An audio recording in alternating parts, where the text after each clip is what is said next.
Et on se retrouve aujourd'hui sur le BTC face au dollar qu'on va analyser ensemble. Et oui, je vous ai vu et je vous ai lu dans les commentaires grandes questions par rapport à la time frame, bien entendu 4 heures et également du coup l'expression de ce RSI. Actuellement, dans 10 minutes, la clôture horaire et la clôture 4 heures va se faire et donc on va pouvoir lire et bien tout simplement ce RSI, l'interpréter et voir si oui ou non il y a invalidation de scénario vis-à-vis de ce RSI là. On va regarder ça ensemble bien entendu. On n'est pas du tout pour le moment, encore une fois, toujours dans l'expression forcément d'un crash phénoménal, mais on verra comment ça va se passer, si oui ou non il y aura peut-être correction et à quel niveau peut-être on pourra racheter. Également, on va regarder tout cela durant cette vidéo, si oui ou non on peut déjà déterminer tout cela. Malgré tout, comme toujours, on fait une rétrospective et bien de nos analyses et on va montrer ce qui s'est passé dernièrement, plus précisément le 2 janvier. 2 janvier, date où il y avait eu une énorme bougie rouge, rappelez-vous, voilà, l'énorme bougie rouge, elle est là, boum, elle s'est faite en moins d'une heure. On était retrouvé de nouveau les 30 000, 30 500 $. Niveau d'achat indiqué ici aux alentours des 30 500, 30 600 $. Rebond à attendre qui a bel et bien eu lieu, pour le moment pas atteint ses objectifs maximum vers les 37 000 $. Malgré tout, on s'est arrêté pour le moment aux alentours des 34 000, 34 500 $. Correction actuelle et elle n'est pas gênante à proprement parler, c'est vraiment le RSI et c'est pour ça que oui, beaucoup de personnes ont posé la question dans les commentaires, mais qu'est-ce qui se passe avec le RSI, etc., etc., etc. On va en parler, bien entendu, on va mettre ça en avant durant cette vidéo, bien entendu, mais après, comme toujours, vous le savez, la toute petite intro. Et on se retrouve enfin sur ce fameux BTC face au dollar qui clôture enfin ses bougies dans 9 minutes. Donc ça sera normalement en direct de vidéo si mes vidéos comme toujours dépassent les 10 minutes, j'ose l'espérer bien entendu. Alors du coup, avant de commencer quand même l'analyse à proprement parler, je dois remercier les personnes qui font des donations pour soutenir la chaîne. Je rappelle pourquoi est-ce que ces personnes soutiennent la chaîne, parce que faire ces vidéos de manière quotidienne, c'est extrêmement chronophage. Ça me demande plusieurs heures de travail et donc c'est-à-dire de partage par jour. Et quelqu'un qui est récompensé pour ce temps partagé, pour la pédagogie partagée, pour les plans de trading partagés, pour les méthodologies d'investissement, bref pour tout cela. Et si vous apprenez quelque chose, si vous gagnez un peu de sous également, quoi que ce soit et que vous voulez faire un petit tip, c'est-à-dire un petit pourboire, vous le pouvez, ça fonctionne par donation. Et d'ailleurs vers les premiers paliers de donation, je vous envoie en contrepartie toutes les règles des lots en français. Je rappelle, j'ai écrit ce PDF de manière très concise pour que vous de votre côté, vous puissiez vraiment apprendre finalement les choses rapidement, de manière facile et non pas vous retrouver avec un document de 500 pages que vous n'allez jamais complètement lire et surtout qui fait 500 pages mais qui est rempli de chapitres qui veulent rien dire finalement et qui sont du froufrou, de la dentelle et beaucoup de blabla pour ne pas aller à l'essentiel. Maintenant que tout ça a été dit, nous par contre on va aller à l'essentiel, c'est-à-dire qu'on agrandit l'écran et on va analyser ceci. Je regarde vite fait mon chien s'il mange pas les câbles. Nickel, tout va bien, il fixait le mur. Bizarre. Franchement, parfois il faut m'expliquer les attitudes de chien. Peu importe, on n'est pas là pour parler de chien mais de BTC bien entendu et on va directement dans le vif du sujet. Actuellement vis-à-vis de ce qui se dessine, ma 2 je vais la déplacer pour le moment jusqu'à invalidation. Lors de l'invalidation, je supprimerai tout ça et ce plan-là, mais pour le moment, je la place en flat, d'accord? C'est-à-dire que je vais l'indiquer comme suit, ABC en flat, en running, bien entendu. Donc ici, trouvons vite fait les ABC, hop, ici, comme suit, d'accord? Donc ici, je pars sommet, bas ici de A. Ici, on va chercher des objectifs qui sont malheureusement assez approximatifs. On va en parler. Je vais être très complet par rapport à ce développement-ci, etc.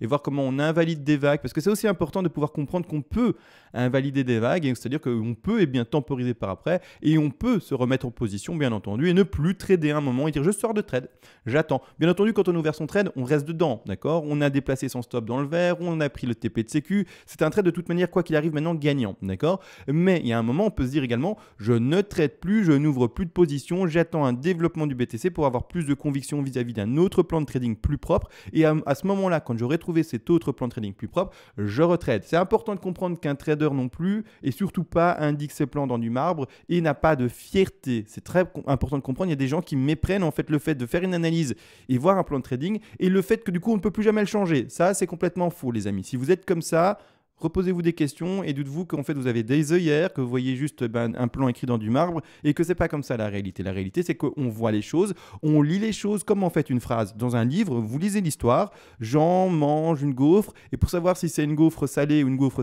sucrée, je sais pas si ça existe les gaufres salées, j'aurais dû dire une crêpe, eh bien il faut finir la phrase, d'accord? Donc c'est la même chose ici. On lit le début, on sait que Jean mange, ensuite on sait que Jean mange une crêpe et puis on sait seulement à la fin de la phrase que Jean mange une crêpe salée. En attendant, tant qu'on lit que la phrase avec Jean mange, on ne sait pas ce qu'il mange et quel genre finalement de sucrerie ou de choses salées il mange. Donc c'est important de le comprendre. C'est la même chose ici. On n'est pas fixé dans du marbre, c'est-à-dire qu'on laisse bien entendu le cours se développer. Malgré tout, ABC ici pour le moment placé comme vous le voyez en running flat. Je vais en parler également après, mais on va directement, ce qui nous intéresse, c'est le 4 heures. Donc quand on ouvre le RSI, bien entendu, qu'est-ce qu'on voit? On voit le 4 heures qui pour le moment enfonce très légèrement. Alors je vais zoomer dessus. Est-ce qu'il enfonce encore au moment où je parle maintenant, juste pour voir? Voilà, c'est super. Il enfonce légèrement le dernier plus bas qui serait selon moi la racine du début de vague de bleu. Donc ici, vague de bleu. Vague en bleu, pardon. Parfois, c'est pas évident. Vous m'excuserez. Donc ici, on a la racine, d'accord, en bleu. On ne peut pas, avec le récit, selon moi, en 4 heures, enfoncer en fait ce récit ici. Ici, pour le moment, c'est en train de le faire. La clôture se fait dans 5 minutes, les amis. On va vivre normalement cette clôture-là ensemble vis-à-vis de mes explications qui, comme toujours, seront assez complètes. C'est-à-dire que si clôture en dessous, d'accord, de ce niveau-là, que je vais entourer gentiment, je vais essayer de faire ça proprement, de ce niveau-là, ce n'est pas bon. Donc ici, je vais mettre d'ailleurs, même plus précisément, un niveau, hop, ici, blanc. On ne peut pas aller en dessous de ce niveau blanc. D'accord? C'est plus propre que ma petite flèche ici jaune. On va observer. Là, maintenant, c'est bon. Là, c'est nickel.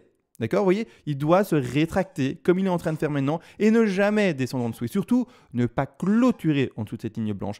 Il clôture en dessous de cette ligne blanche, mon décompte en bleu sera annulé. C'est très simple et c'est pas compliqué. À annuler, on temporise, on n'ouvre plus de trade pour le moment. Je rappelle également une chose, ne shortez pas le marché. D'accord? C'est très important de le comprendre. Quand il y a des bougies rouges, on les voit et on les observe. D'accord? C'est-à-dire que, ok, on les voit, on voit son plan et on va déterminer un nouveau point d'achat par rapport à ces bougies rouges, un retracement de 38, 50, 61, 8, tout dépend de la vague dans laquelle on se retrouvera. Mais attention, j'insiste, on est, et je le remonte, mais ça c'est tellement important de le faire que vous le savez, je le dis dans toutes mes vidéos, mais ce fameux trottoir, et je pense qu'il y a des gens qui font maintenant, pas des cauchemars, mais qui en rêvent de ce fameux trottoir ou qui ont revu un certain film par rapport à ces fameux trottoirs qui sont pris dans les mâchoires. Mais clairement, regardez, la tendance, elle est verte depuis maintenant, on va le dire depuis maintenant près de 6 mois, un peu plus. C'est-à-dire que la personne, et d'ailleurs je vais même le mettre en monthly, c'est encore plus propre, en mensuel, c'est encore plus propre, la personne qui essaie de trouver du rouge là-dedans et de shorter ça depuis maintenant 1, 2, 3, 4 mois, c'est que du vert. Il n'y a pas la moindre bougie rouge depuis 4 mois.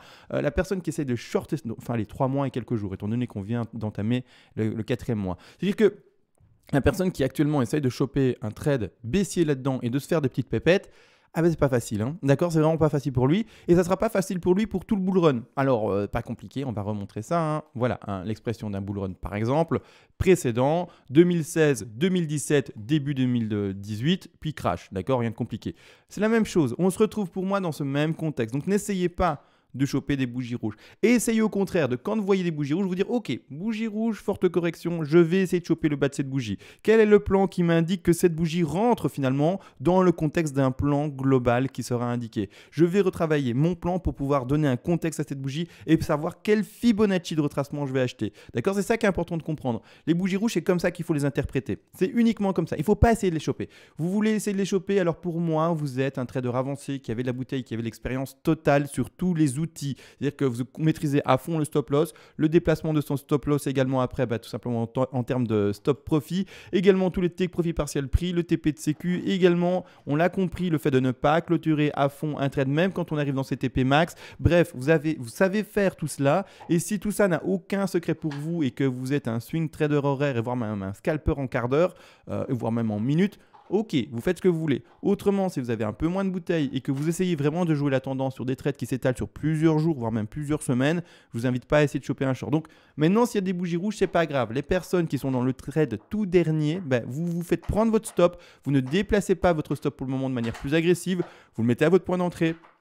Et puis c'est tout, et puis c'est comme ça. Donc non, d'accord, on ne déplace pas son stop plus haut, on n'est pas trop agressif, parce que si vous êtes trop agressif et que vous faites choper votre stop, mais qu'à la clôture, une minute, qu'à la clôture, eh bien, le récit tout simplement se valide au-delà du dernier plus haut et qu'il y a un rebond, enfin au-delà de ce dernier plus bas et qu'il y a un rebond, là du coup à ce moment-là vous allez regretter, vous allez dire mince, pourquoi je suis pas resté dans ce trade. Donc non, on est le plus défensif possible au début d'un premier trade, surtout quand on a pris que le TP de sécu, même pas le TP majeur 1, 2 et 3. Donc vraiment, le stop loss, vous le laissez là où on l'a placé, à votre point d'entrée. Donc je vais le repositionner, le stop loss. Normalement, si vous êtes rentré non en copy trading, mais en trading simple, c'est-à-dire que par vous-même, vous avez fait le décompte et vous avez réussi à choper le bas de cette mèche vu dans la vidéo du 2 janvier, et bien à ce moment-là, vous le laissez à votre point d'entrée. Ne le déplacez pas là. Je vous le dis, laissez-vous prendre, s'il vous plaît. Vous avez peut-être loupé un pump et la plupart des gens, en fait, ils sortent d'un trade gagnant qui va en tout cas être très très gagnant, si on peut s'exprimer comme ça,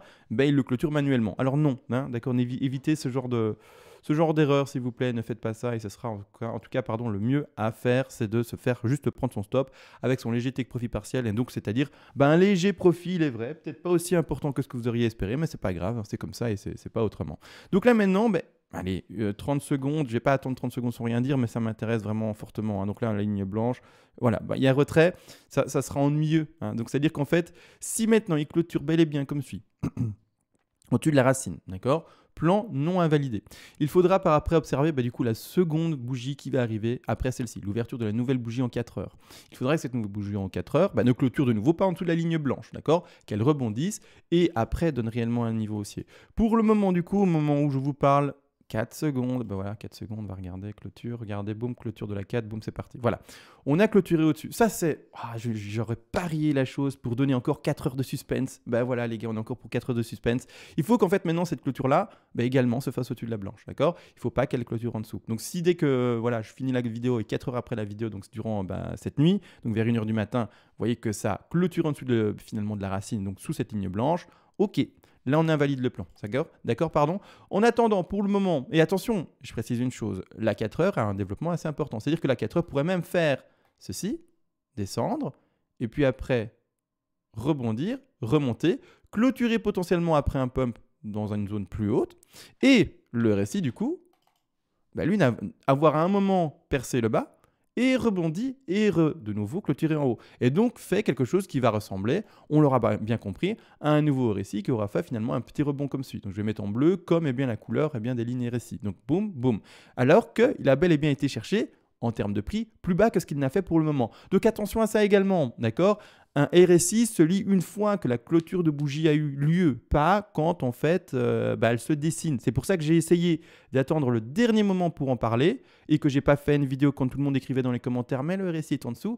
Non, j'ai attendu la clôture et même j'ai fait exprès presque d'être pendant la clôture de la vidéo pour faire la vidéo.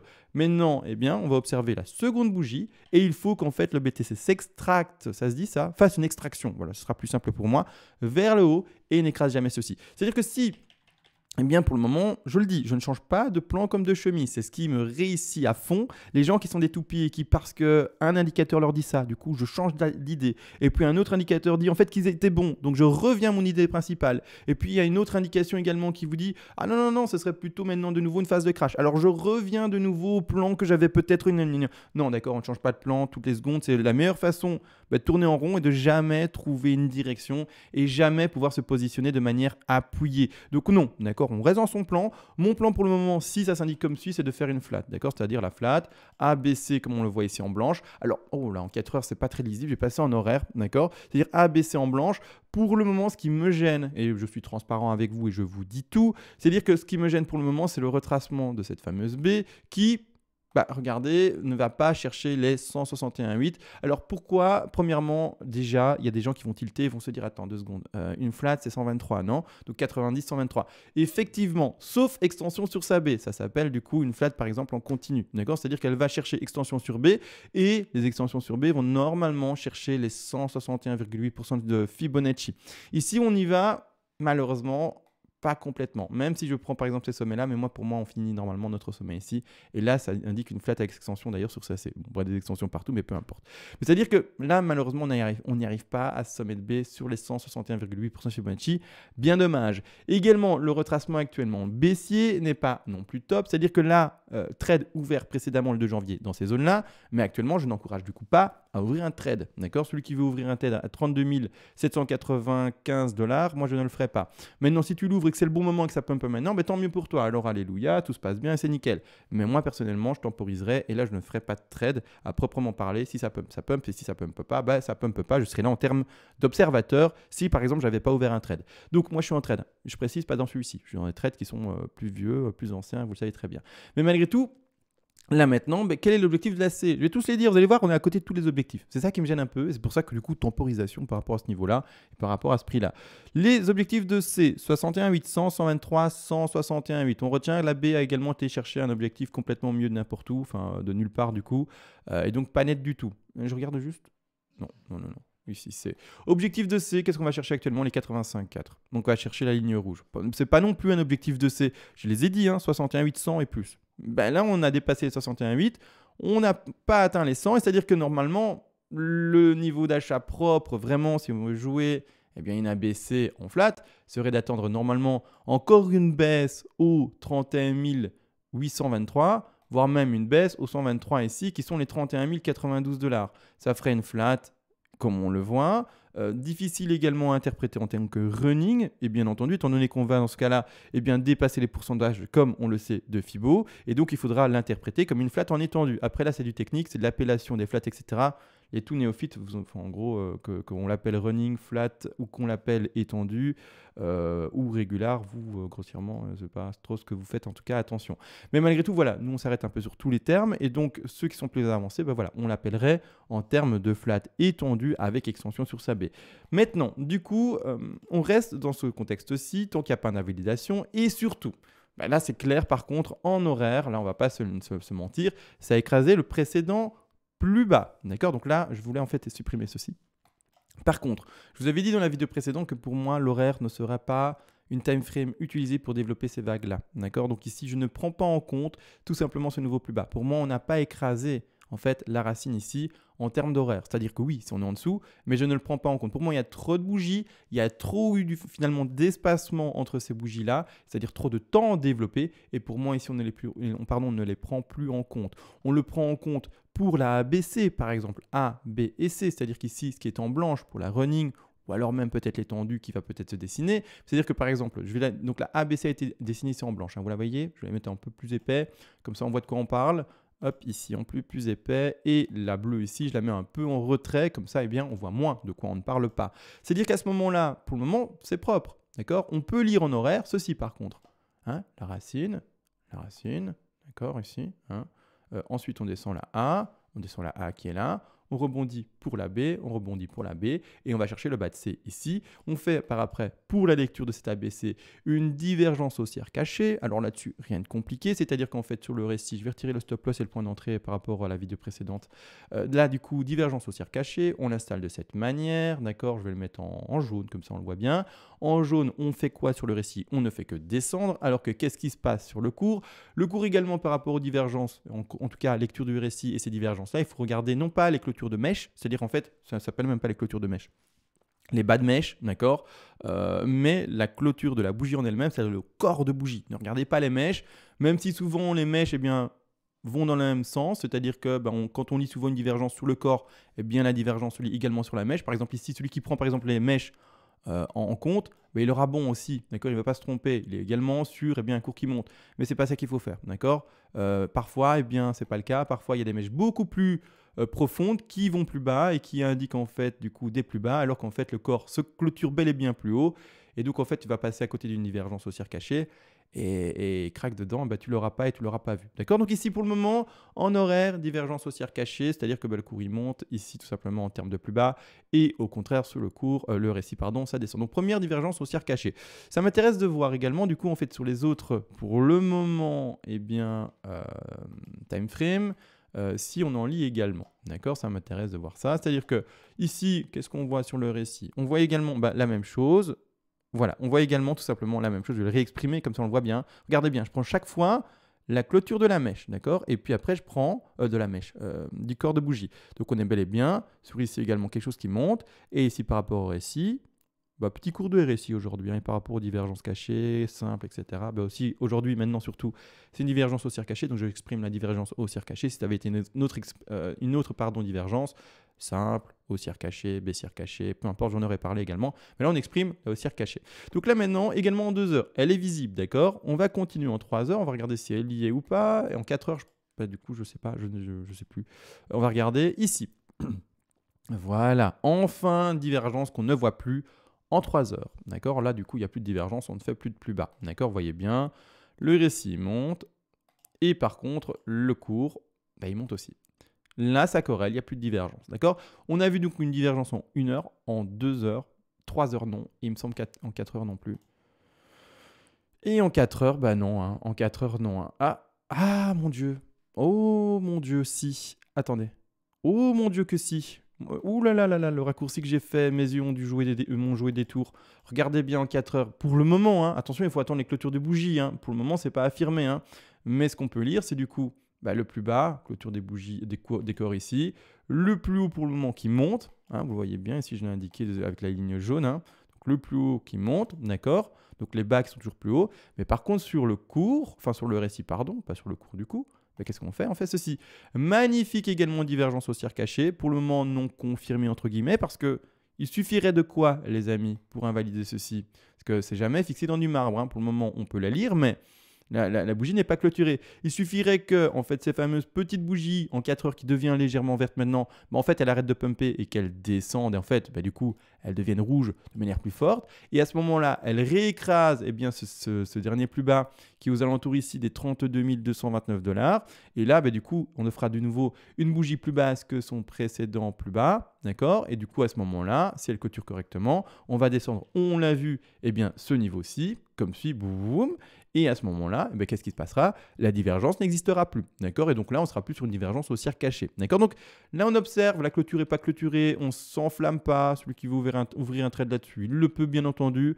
Mais voilà, moi personnellement, là, je serais plutôt en phase de temporisation, comme expliqué. Et c'est la même chose dans tous les time frames, hein. Par exemple, en horaire, on a lu, il est vrai, ces divergences-là. Mais il suffirait que maintenant, par exemple, il y ait une énorme bougie rouge.